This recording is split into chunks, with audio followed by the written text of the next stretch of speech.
प्रिया radio 90.8 FM से। आज हम आए हैं R B Rao memorial multi speciality hospital. अपने एक छोटे से ब्लॉग के माध्यम से हम बताएंगे कि हॉस्पिटल की फैसिलिटीज़ क्या हैं, यहाँ के स्टॉप्स कैसे हैं, यहाँ के पेशेंट्स कैसा फील करते हैं।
अब हम आ चुके हैं हॉस्पिटल के वार्ड्स में और अब हम जाकर बात करेंगे क्या समस्या थी, अब वहाँ पे कैसा महसूस कर रहे हैं और कितना संतुष्ट है वो।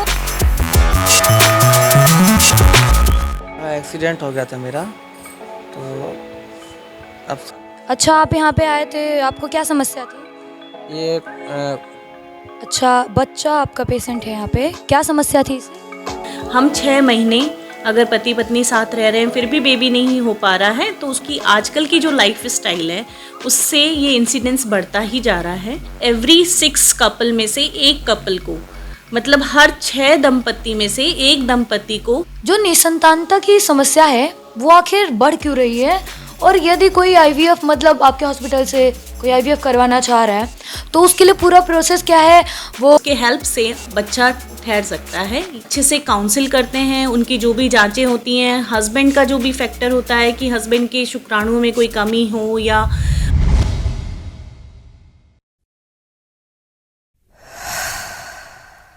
हेलो फ्रेंड्स, मैं प्रिया रेडियो 90.8 एफएम से। आज हम आए हैं R B Rao memorial multi speciality hospital.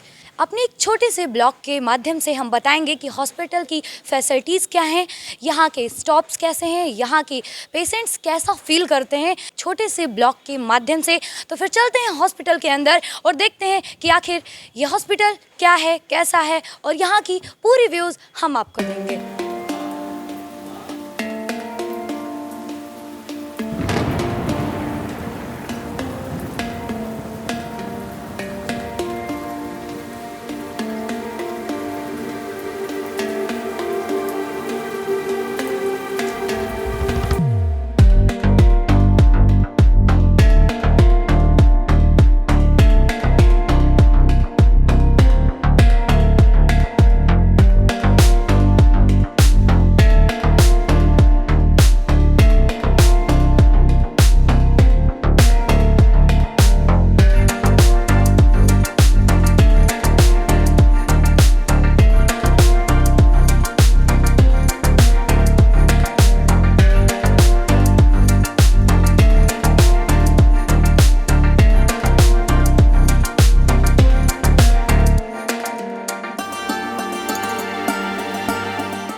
तो फ्रेंड्स, अब हम आ चुके हैं हॉस्पिटल के वार्ड्स में और अब हम जाकर बात करेंगे यहाँ के पेशेंट से, उनसे रूबरू होंगे कि उनको आखिर क्या समस्या थी, अब वहाँ पे कैसा महसूस कर रहे हैं और कितना संतुष्ट है वो हॉस्पिटल में अपनी ट्रीटमेंट को करा के।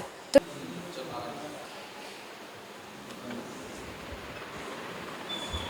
हेलो, क्या नाम है आपका? बादल श्रीवास्तव। कहाँ से हैं आप? कोकनगर गोंडा से ही है। अच्छा, यहाँ पे आप आए, आपको क्या दिक्कत थी? थोड़ा एक्सीडेंट हो गया था मेरा, तो अब से ही है, कोई दिक्कत नहीं है, एक्सीडेंट हो गया तो अच्छा, यहाँ पे ट्रीटमेंट करवा के मतलब कितना संतुष्ट हैं आप यहाँ के ट्रीटमेंट से? कोई दिक्कत नहीं है। क्या नाम है आपका? प्रेमचंद विश्वकर्मा, कहाँ से आए हैं आप? रेहरा बाजार, जिला बलराम। आपको क्या समस्या थी? ये पैर टूट गया था, मोटरसाइकिल चला रहे थे। अच्छा, तो यहाँ के ट्रीटमेंट से, हॉस्पिटल के ट्रीटमेंट से अब आप कैसा महसूस कर रहे हैं? बहुत बढ़िया महसूस कर रहे हैं, ट्रीटमेंट अच्छी है। क्या नाम है आपका? सीमा शर्मा। अच्छा, बच्चा आपका पेशेंट है यहाँ पे, क्या समस्या थी इसे? पैर टूट गया था। अच्छा, क्या नाम है आपके बच्चे का? कार्तिक शर्मा। कैसा महसूस कर रही हैं यहाँ के ट्रीटमेंट से आप? आराम है अब। तो आइए इस हॉस्पिटल में संचालित Parvati IVF and fertility centre की संचालिका से बात करते हैं और जानते हैं कि यहाँ का पूरा प्रोसेस क्या है। जी, आप सभी को मेरा नमस्कार। मैं doctor Kiran Rao, MBBS MS from Lady Hardinge Medical College और निसंतानता रोग विशेषज्ञ हूँ। मैं गोंडा में पार्वती IVF सेंटर नाम के सेंटर को संचालित करती हूँ। मैम, यहाँ मतलब जो निसंतानता है तो उसके क्या कारक हैं, इंसिडेंस कितने हैं, क्या हैं, कैसे हैं, उसके बारे में पूरी जानकारी आप बताइए। जी, निसंतानता जो कि डेफिनेशन के अनुसार ये होता है कि अगर एक पति पत्नी एक साथ रह रहे हैं और 1 साल तक उनको हो गया है साथ रहते हुए और वो बिना किसी कॉन्ट्रासेप्शन का इस्तेमाल कर रहे हैं और फिर भी बेबी नहीं ठहर पा रहा है, तो इसे निसंतानता में हम लोग डिफ़ाइन करेंगे, जो कि लेस देन 35 ईयर्स में 1 ईयर हम क्राइटेरिया लेते हैं और मोर देन 35 ईयर्स 35 साल के ऊपर में हम 6 महीने अगर पति पत्नी साथ रह रहे हैं फिर भी बेबी नहीं हो पा रहा है तो उसको निसंतानता की कैटेगरी में लेंगे। और इसकी जो इंसिडेंस, जैसा कि आपने सवाल किया कि आजकल की जो लाइफ स्टाइल है उससे ये इंसिडेंस बढ़ता ही जा रहा है। प्रेजेंटली जो डाटा है उसमें हम 50% मेल इनफर्टिलिटी और 50% फीमेल इनफर्टिलिटी को इंक्लूड करते हैं, जिसमें से हमने ये जो न्यू डाटा है उसके हिसाब से एवरी 6 कपल में से एक कपल को, मतलब हर 6 दंपत्ति में से एक दंपत्ति को ये IVF या फिर कोई भी आर्टिफिशियल रिप्रोडक्टिव टेक्निक मतलब कि ART थेरेपी यूज़ करने के लिए इनफर्टिलिटी स्पेशलिस्ट को संपर्क करना ही पड़ रहा है। जैसा कि मैम हम जानते हैं कि जो ग्रामीण अंचल के लोग होते हैं, मैक्सिमम लोग जिनको जागरूकता नहीं होती है, तो वो ऐसे मतलब उनको कैसे आप हैंडल करते हो? क्या वो ऐसे ही चले आते हैं, किसके साथ आते हैं और पूरा प्रोसेस क्या होता है, किस तरह आप उनकी काउंसलिंग करती हैं? देखिए, IVF के लिए अगर कोई पेशेंट आता है तो आते ही हम लोग ये नहीं कहते हैं कि आपको IVF की ज़रूरत है जब तक कि हम ये नहीं जान पाते कि उसको क्या कारण है, क्या दिक्कत है कि उसको बच्चे नहीं ठहर पा रहे हैं। तो मोस्टली हम कहते हैं कि आप लोग एज ए कपल मतलब पति पत्नी दोनों साथ आएँ और हम उन्हें अच्छे से काउंसिल करते हैं, उनकी जो भी जांचें हो रखी है पुरानी वो सब देखते हैं और उनसे पूछते हैं कि उनकी एज जो है वो सबसे ज़्यादा इम्पॉर्टेंट फैक्टर होता है। मोस्टली हमारे पास जो पेशेंट आ रहे हैं ओवर एज आ रहे हैं, मीन्स मोर देन 35 ईयर्स, उसमें थोड़ा डिफ़िकल्टी ज़्यादा होती है बच्चा ठहरने में। लेस देन 35 ईयर्स में वो लोग सोचते ही रह जाते हैं कि हमें कुछ हेल्प लेनी चाहिए इनफर्टिलिटी स्पेशलिस्ट की या नहीं, और बहुत लोगों को पता भी नहीं होता है कि इन सब चीज़ों के लिए साइंस ने बहुत एडवांसमेंट किए हुए हैं, तो उसके हेल्प से बच्चा ठहर सकता है। इस चीज़ के लिए हम डॉक्टर को संपर्क करें। तो हम लोग पेशेंट को अच्छे से काउंसिल करते हैं, उनकी जो भी जांचें होती हैं, हस्बैंड का जो भी फैक्टर होता है कि हस्बैंड के शुक्राणुओं में कोई कमी हो या स्पर्म मोटिलिटी, मॉर्फोलॉजी और नील स्पर्म, ये सब ऐसी कोई दिक्कत होती है तो उसके बारे में बताया जाता है। पत्नी में अगर अंडे कम बन रहे हैं या अंडे टाइम पे नहीं बन रहे हैं, अंडा फूट नहीं रहा, PCOD, ये सब जो प्रॉब्लम्स हैं, लो ओवेरियन रिजर्व, ये सब चीज़ें जो होती हैं उसके लिए हम पेशेंट का TVS अल्ट्रासाउंड, हार्मोनल प्रोफाइल और HSG करके एक टेस्ट होता है जिसमें ये देखा जाता है कि ट्यूब ब्लॉक तो नहीं है जो कि पिछले कोई इन्फेक्शन के कारण, या फिर बहुत सारी प्रॉब्लम्स होती है जैसे कि यूट्रस में बच्चेदानी में कोई गांठ की प्रॉब्लम है, कोई पॉलिप है। तो ये सारे फैक्टर्स आप असेस करते हो, उसके बाद ही हम दंपति को बताते हैं कि हाँ, हम अब इस चीज़ पे काम करेंगे और ये चीज़ ठीक हो गई तो प्रोबेबिलिटी है कि आप कंसीव कर पाओगे। तो जो गांव के लोग होते हैं उनको इस बारे में बहुत ही कम पता होता है, तो उनकी काउंसलिंग बहुत ज़रूरी है।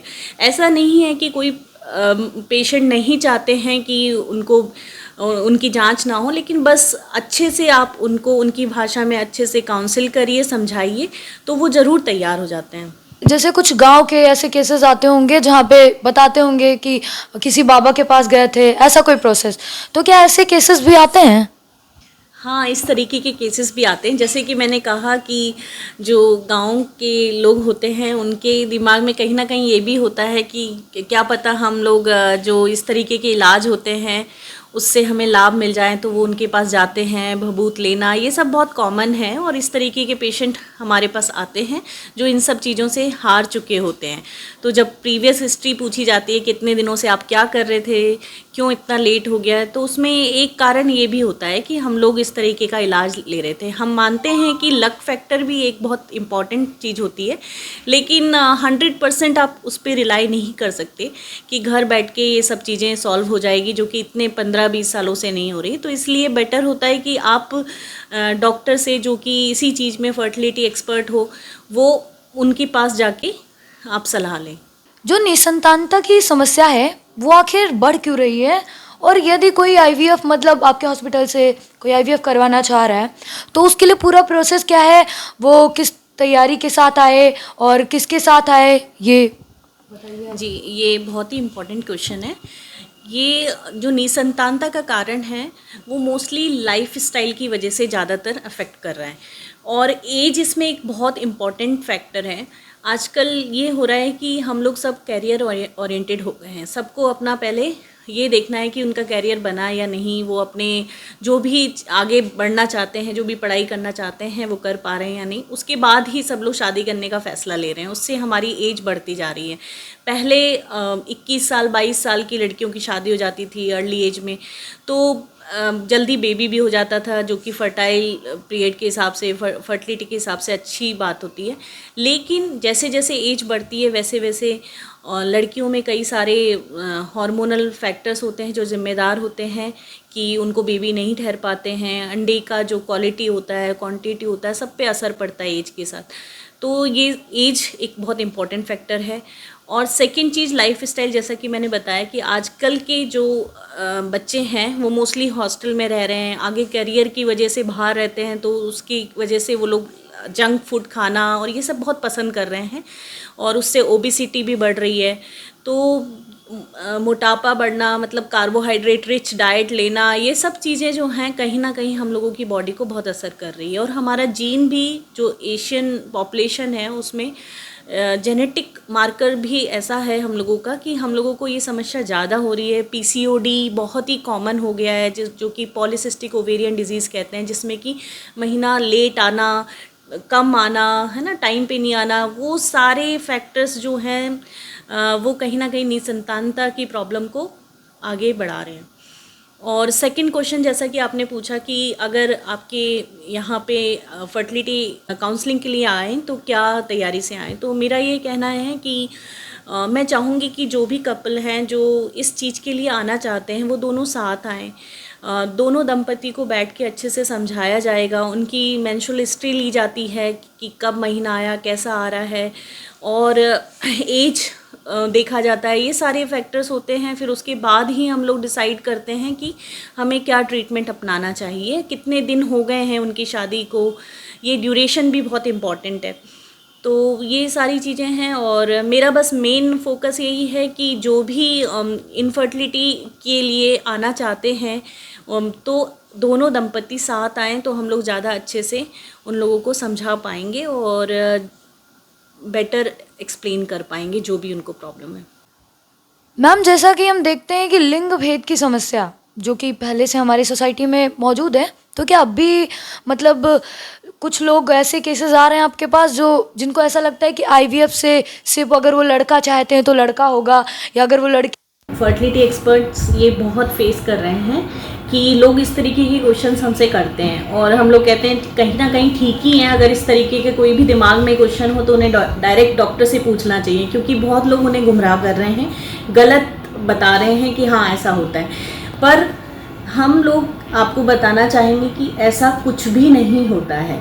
हमारे देश में PNDT एक्ट है जो हम लोग फॉलो करते हैं और हमारे देश में लिंग भेद वाली समस्या बहुत ही ज़्यादा है, इसलिए हमको कहीं ना कहीं सरकार को ये सब यूज़ करना पड़ रहा है। बाहर विदेश में ऐसा कुछ भी नहीं है, लेकिन इंडिया में ये चीज़ है कि लिंग भेद की समस्या बहुत ही बढ़ती जा रही है और IVF जो प्रोसेस है उसमें इस तरीके की कोई चीज़ नहीं यूज़ होती कि आपको लड़का होगा या लड़की होगी, इस तरीके की कोई भी प्री जेनेटिक टेस्टिंग नहीं होती है।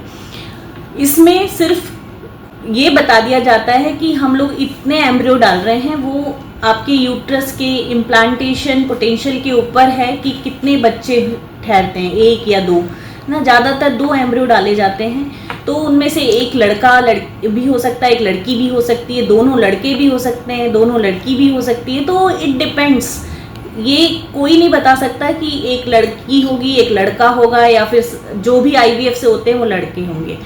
तो ये वाली जो भ्रांति हैं ये ना पालें और ये बिल्कुल क्रिस्टल क्लियर आंसर हम दे रहे हैं कि ऐसा कोई भी जांच नहीं होता है जिसमें हमें पता चल जाए कि ये लड़का है या लड़की है। PNDT एक्ट हम लोग बहुत 100% अपने देश में फॉलो कर रहे हैं। तो इस तरीके का दिमाग में कोई भी क्वेश्चन हो और आपको कोई गुमराह कर रहा हो तो कृपया इस चीज़ के लिए आप आके हमसे मिल सकते हैं।